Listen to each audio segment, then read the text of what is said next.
ईमानदारी का इनाम एक इस्लामी प्रेरणादायक कहानी। बहुत समय पहले की बात है। एक छोटा सा गांव था जहां एक गरीब लेकिन ईमानदार लड़का रहता था। उसका नाम यूसुफ था। यूसुफ की माँ बीमार रहती थी और उनके इलाज के लिए उसके पास पैसे नहीं थे।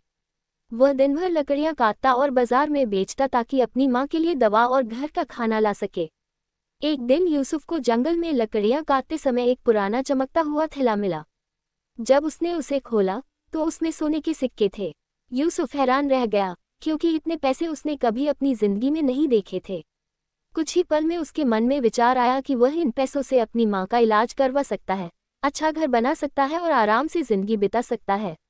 लेकिन फिर उसे अपने नबी हजरत मोहम्मद सल्लल्लाहु अलैहि वसल्लम की बातें याद आई। ईमानदार वह होता है जो दूसरों की अमानत में खयानत न करे। यूसुफ ने फैसला किया कि वह इन पैसों को सही मालिक को लौटाएगा। वह थैला लेकर गांव के सरपंच के पास गया और बोला, मुझे ये जंगल में मिला, क्या कोई इसे खोज रहा है? सरपंच ने पूरे गांव में ऐलान करवाया कि जिसका भी थैला खो गया है वह आकर पहचान करे। कुछ समय बाद एक बूढ़ा आदमी आया और उसने थैले का पूरा वर्णन किया। जब यूसुफ ने थैला उसे लौटा दिया तो बूढ़े की आंखों में आंसू आ गए। उसने कहा, बेटा, तुमने मेरी जिंदगी की कमाई लौटा दी है। मैं तुम्हें इसका इनाम देना चाहता हूँ। यूसुफ ने नम्रता से इनकार किया और कहा, मैंने तो बस वही किया जो इस्लाम सिखाता है, ईमानदारी। बूढ़े आदमी ने फिर पूछा, तुम्हारी क्या जरूरत है? तब यूसुफ ने अपनी माँ की बीमारी के बारे में बताया।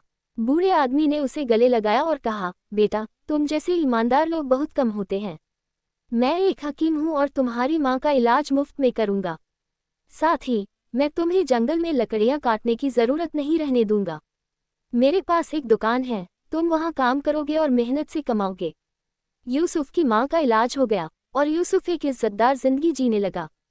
सीख, ये कहानी हमें सिखाती है कि ईमानदारी हमेशा इनाम लाती है। इस्लाम में ईमानदारी को बहुत ऊंचा दर्जा दिया गया है।